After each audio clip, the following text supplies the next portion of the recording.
의료 분쟁과 관련해 재판 절차의 공정성을 확보하고자 도입된 의료감정서가 되려 국민의 실질적 재판받을 권리를 침해한다는 지적이 나옵니다.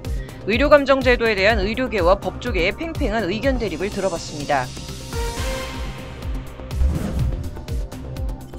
마케터 출신이라는 독특한 이력을 바탕으로 자기 자신을 퍼스널 브랜딩한다는 일명 프로엔잡러 안소연 변호사 작가의 삶, 그리고 법조인의 삶을 물어봤습니다.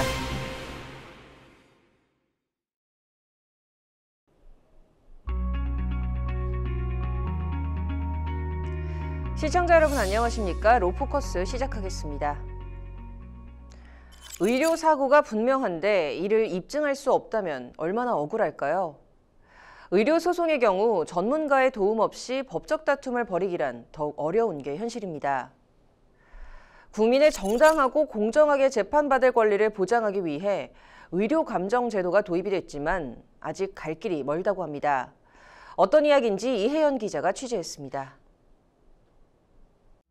본인이 혼자 병실에서 대소변까지 다 보고 혼자서 다 움직이고 하던 아이가 갑자기 심정지가 와서 죽은 거잖아요. 그러면 병원에서 뭔가 왜 이렇게 왔다? 기각됐다라는 소리를 들으니까 눈물이 막 하염없이 나오는 게, 내가 이거 상고 기각 5자도 안 되잖아, 그죠? 그 소리 들으려고 생업을 전폐하고 내가 정말 처절하게. 의료사고로 소중한 자식을 하늘로 보낸 부모들.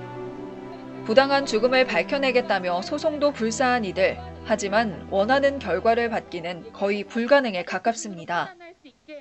피해자가 가해자의 의료 과실을 밝히고 이것이 사고였음을 입증해야만 하는 게 대한민국 법체계 현주소이기 때문입니다. 이런 가운데 의료 분쟁은 꾸준히 이어지고 있습니다. 한국의료분쟁조정중재원에 접수된 의료사고 손해배상 소송 건수를 보면 2016년부터 꾸준히 950건 내외를 기록하고 있습니다. 그러나 이 중 실제로 원고 승 판결을 받은 경우는 0.6%에서 많게는 1.2%로 1% 안팎의 저조한 비율입니다. 이 같은 이유로 전문적 의료 영역이 쟁점이 되는 싸움에서 공정함을 부여하고자 지난 2008년 의료감정 제도가 도입됐지만 여러 문제점들이 있습니다. 우선 의료감정 지연 및 거부 문제입니다. 피해자 측이 재판 중에 신체 감정을 신청해도 의료진 측에서 다양한 이유로 반려하거나 거부할 수 있습니다.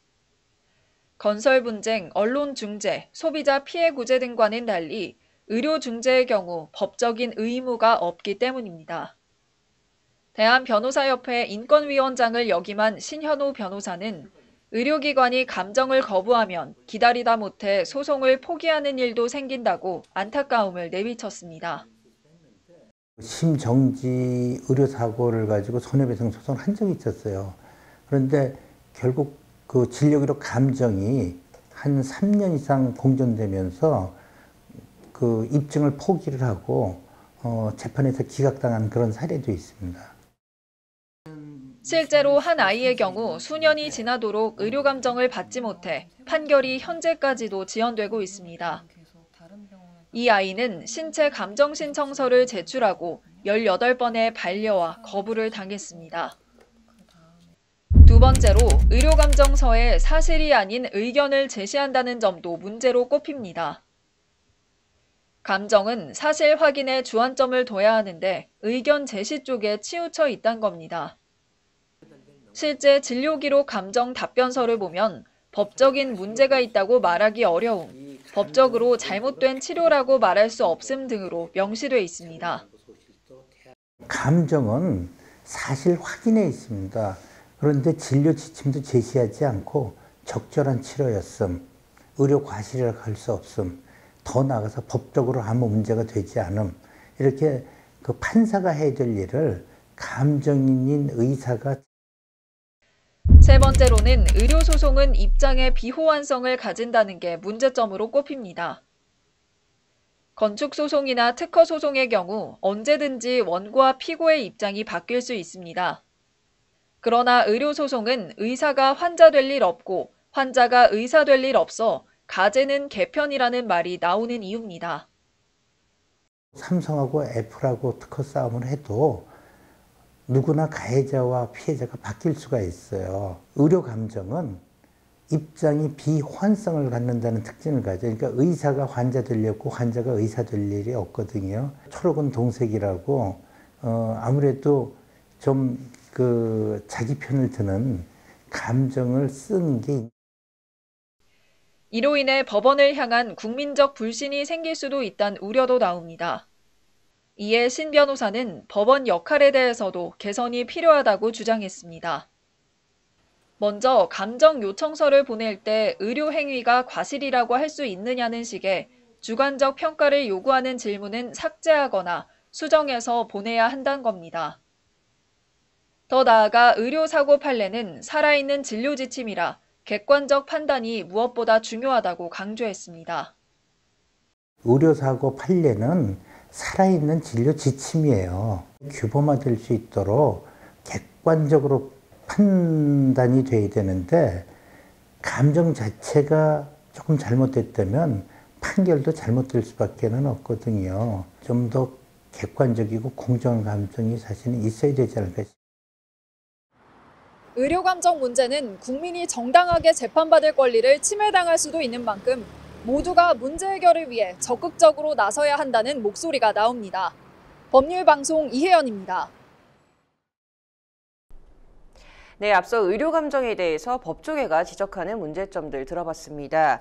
이혜연 기자가 이번에는 의료계 입장을 들어봤다는데요. 더 구체적인 이야기 나눠보겠습니다. 자, 이 기자, 우선 의료 소송이 어떻게 진행되는지부터 좀 설명해 주실까요? 네, 일단 의료소송은 일반적으로 손해배상을 청구하는 민사소송입니다.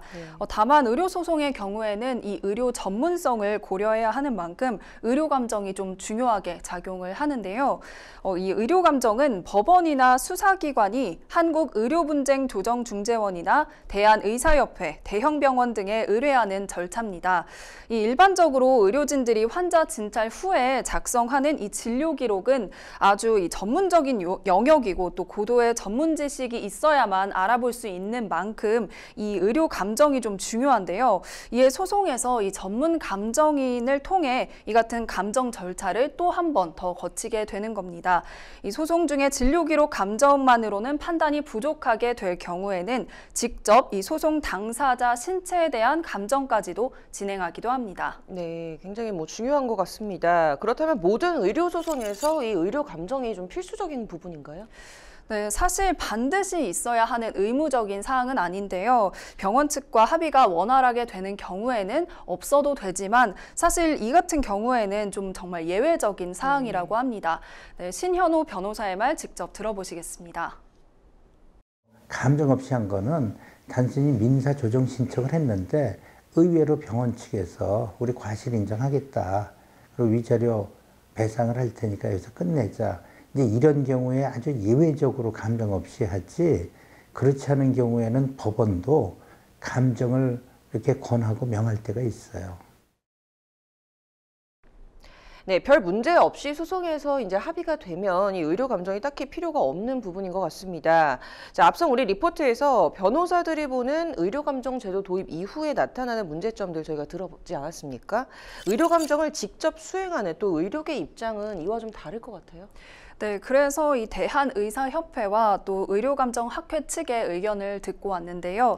우선 이 감정서가 지연되거나 거부되는 이 상황에 대해서 의료감정을 직접 담당하는 실무자들 또한 어려움을 호소하고 있습니다. 특히 김준성 의료감정학회장은 이 감정을 취급하는 전문의 수가 좀 부족하다. 또 이 비용적 측면에서도 해외와는 달리 좀 적게 측정돼 있기 때문에 좀 어렵다 이렇게 호소하고 있습니다. 의료 감정의 건수가 증가하고 있고 그에 비해 의료 감정을 전문적으로 취급하는 전문의 수가 부족합니다. 지급되는 비용이 현실적이지 못해 의료 감정을 적극적으로 하게 하는 동인으로 작용하고 있지 않습니다. 네, 뿐만 아니라 사실 우리가 지난 몇 년간이 코로나19라는 국가적 위기 상황을 견뎌왔잖아요. 이에 따라 이 의사협회 측은 이때 이 당시에 의료진들이 코로나19 대응에 좀 대거 투입됐던 점도 이 근거로 들고 있습니다. 코로나19 기간 동안에 이 감정을 하시는 감정위원분들이 다 그 기관에서 진료를 보시는 교수님들이시잖아요. 그런 부분들이 좀 안정화되면서 저희가 2022년 작년에는 좀 신속화하는 프로그램을 좀 개선을 해서 네, 또 감정서에 사실이 아닌 의견 위주의 답변이 온다라는 것도 문제점으로 지적이 됐습니다. 어떻게 보면 피해자 측의 입장에서는 의료사고로 이제 소송까지 오게 됐는데 어떻게 보면 판단의 이 주요 근거가 되는 감정서를 의사가 작성한다는 점에서 좀 믿음을 갖지 못하는 경우가 있을 수 있을 것 같아요. 네, 그래서 사실 이를 줄이기 위해서는 좀 특별한 기준이 있어야 하지 않느냐 이런 목소리도 나오고 있는데요. 그러나 이는 사실 의료 행위에 대한 판단이기 때문에 이 획일적인 가이드라인을 세울 수는 없다 이렇게 의료계는 주장하고 있습니다. 의료 감정을 하는 개인의 의견에 반영되는 것이기 때문에 주관적일 수밖에 없고 예민한 사안에 대해 모두가 획일적인 판단을 한다면 그것 또한 좋은 의료 감정이라 할 수 없습니다. 팔이 안으로 굽는 영역에 대해서 이렇게 가장 중립적인 입장을 취하시는 분들이라고 보시면 될 것 같습니다. 왜냐하면 개인이 운영하거나 하는 그런 기관에 소속된 분들이 아니기 때문에. 네, 의료소송이 감정서로 인해서 지연이 되면 그 본래 취지가 왜곡되는 만큼 하루빨리 모두가 만족할 만한 방향으로 접점을 찾았으면 좋겠네요. 이번 주 여기까지 듣겠습니다.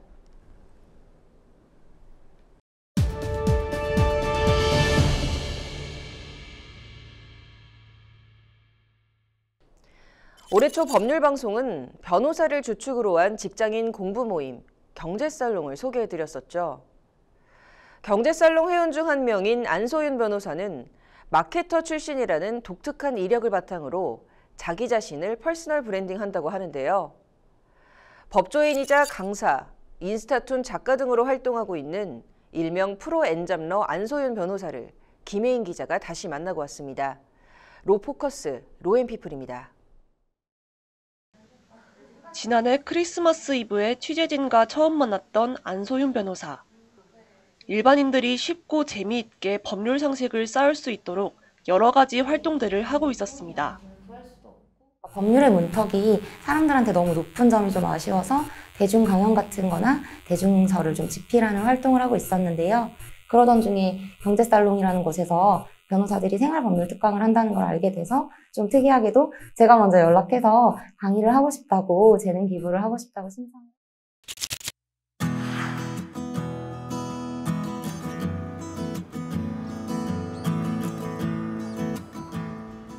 꽃이 피기 시작하는 봄날, 석촌호수에서 안 변호사를 다시 만났습니다. 변호사 시험 합격 이후 곧바로 법률사무소를 개업한 안 변호사는 자신을 1인 사업자라고 소개합니다. 법률에 관련된 좀 대중서를 출간한 저자이기도 하고요. 또 이제 외부에서는 공무원 시험, 행정법 강의를 하고 있는 강사 활동도 하고 있고, 또 대중 강연이라든지 이런 유튜브, 이런 뭐 방송, 기사를 실는 활동들에 좀 관심이 많아서 여러 가지 퍼스널 브랜딩을 하고 있는 엔잡러 변호사이기도 합니다. 대학에서 동양사학을 전공했고 화장품을 좋아해 유명 화장품 회사에서 4년간 마케터로 일했습니다. 원하던 회사와 팀에서 일했지만 스스로 만족하지 못했다는 안 변호사는 모든 사람들에게 직접적인 도움을 줄 수 있는 법학을 공부하기로 결심했습니다. 안 변호사는 마케팅과 법학은 상당히 다르지만 개업 변호사로서 활동을 하는데 마케터로서의 경험이 도움이 되고 있다고 말합니다.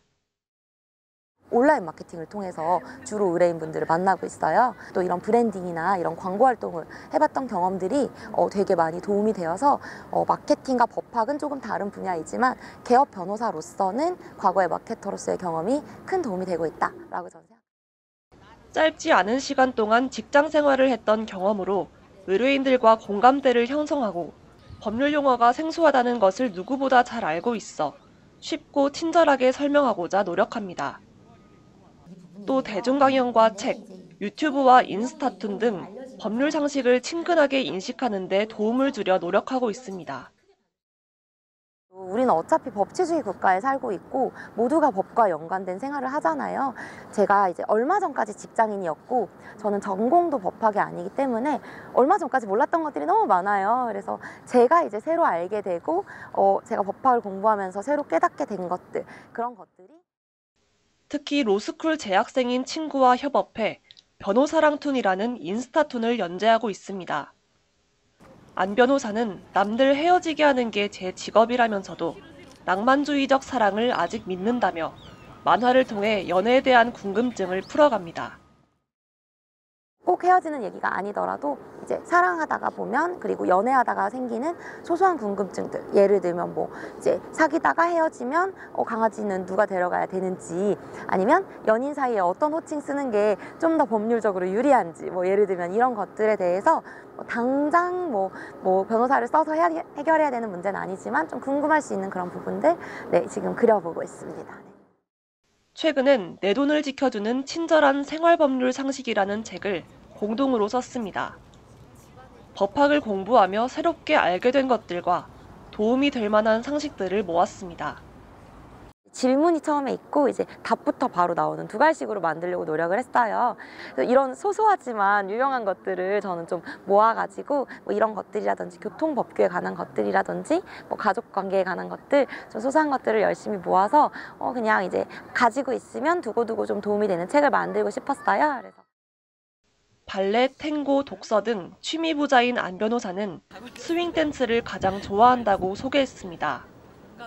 직장인 동호회에서 처음 배우기 시작해 파리 여행에서도 매일 춤을 췄고 현지에서 새로운 친구들을 사귀었다고 회상했습니다.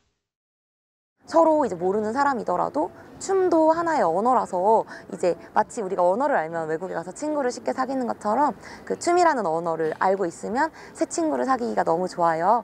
그리고 스윙 댄스는 다재다능한 안 변호사의 앞으로의 계획을 물었습니다.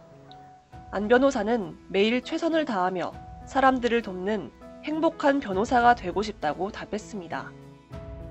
앞으로도 계속 이제 사람들한테 법학이 너무 어려운 것이 아니게 느낄 수 있는 그런 좀 소스, 컨텐츠들을 많이 이제 만들 생각이고, 큰 그림을 그리기보다는 그냥 하루하루 그때그때 하고 싶은 거, 그리고 마음이 가는 거 열심히 하고 열심히 책임지면서 행복하고 좀 사람들한테 도움이 되는 그런 변호사이자 인간으로 살고 싶습니다. 법률방송 김혜인입니다.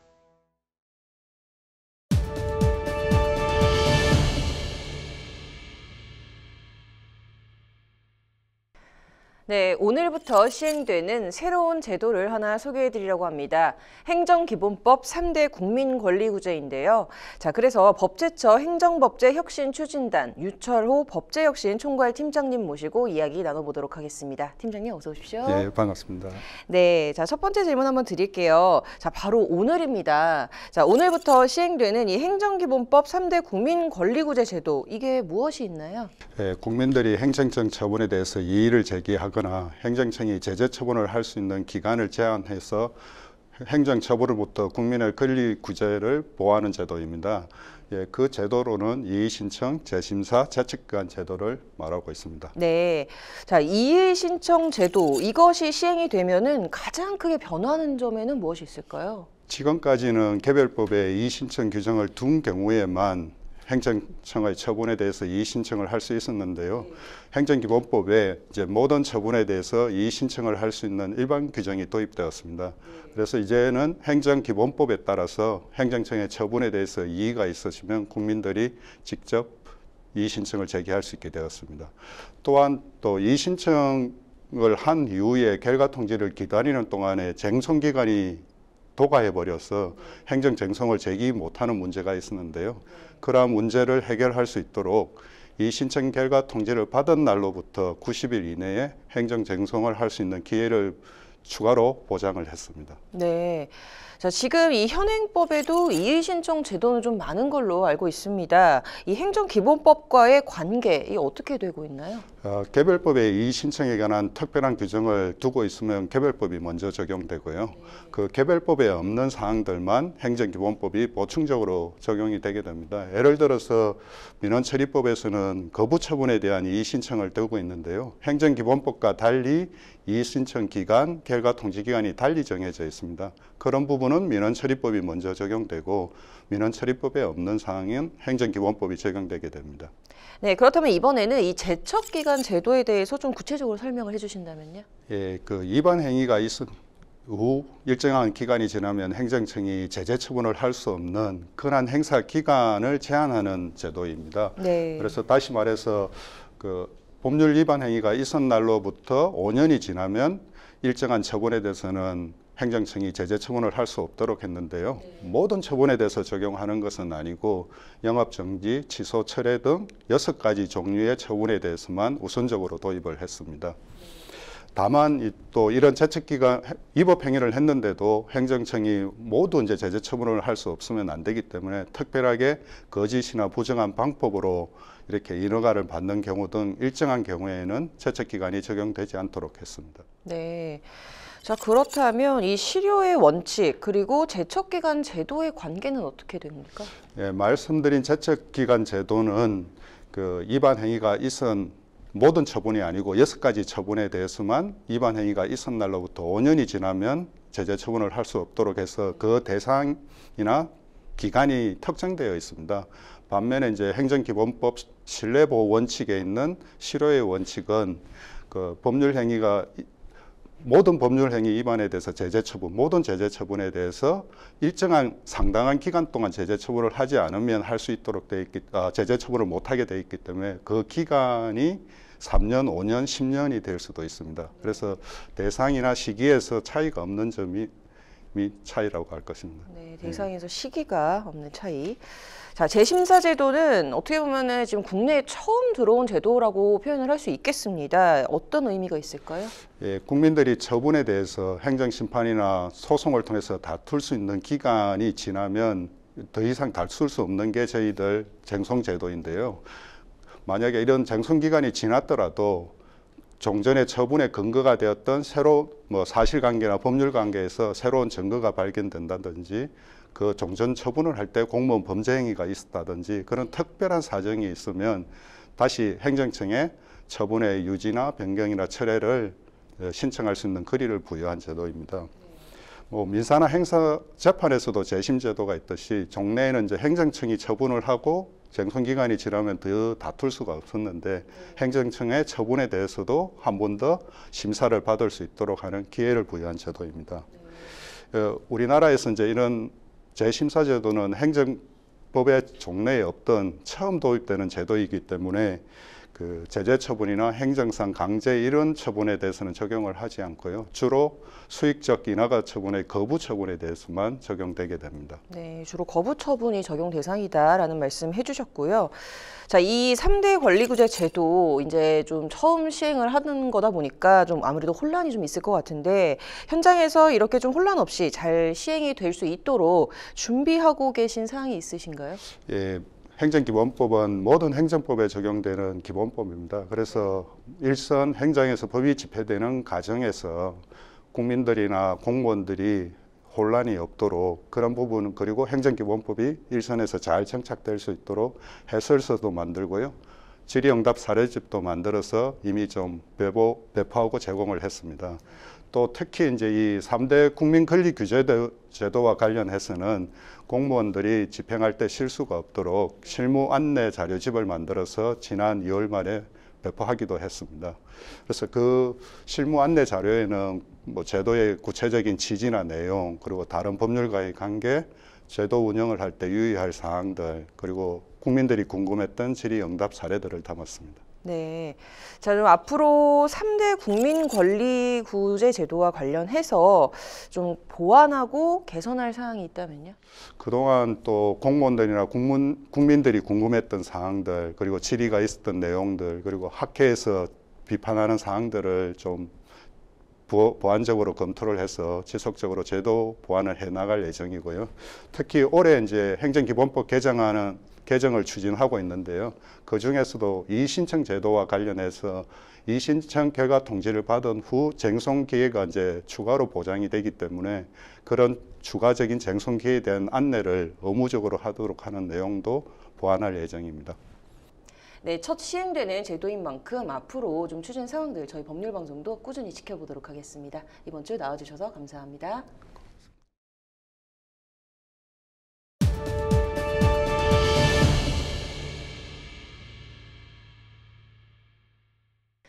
모든 법적 분쟁이다 그렇지만 유독 의료사고 관련 소송이 가장 힘들고 까다롭다고 알려져 있습니다. 누가 봐도 명백한 의료진 실수로 일어난 의료사고라고 해도 피해를 입은 환자 측이 스스로 의료진의 과실을 밝혀야만 하기 때문입니다. 이런 사정 때문에 소송은 길어지고 감당하기 힘든 고액의 소송 비용들 때문에 사실상 의료소송을 하기가 일반 국민들 입장에선 엄두가 안 나는 겁니다. 이에 저희가 앞서 보도해드린 의료감정제도가 도입됐지만 현실에서 전혀 도움이 되지 못하고 있다는 지적입니다. 더 이상 기울어진 운동장에서 국민들이 잘못 없이 쓰러진 모습을 방치해둘 수는 없습니다. 국민들을 위해 만들어진 제도인 만큼 국민들의 신뢰를 얻기 위해 감정의 객관성과 공정성, 조정의 합리성과 규범성이 바탕이 되는 제도로 보완돼야 할 것입니다. 로포커스 여기서 마치도록 하겠습니다. 시청해주셔서 고맙습니다.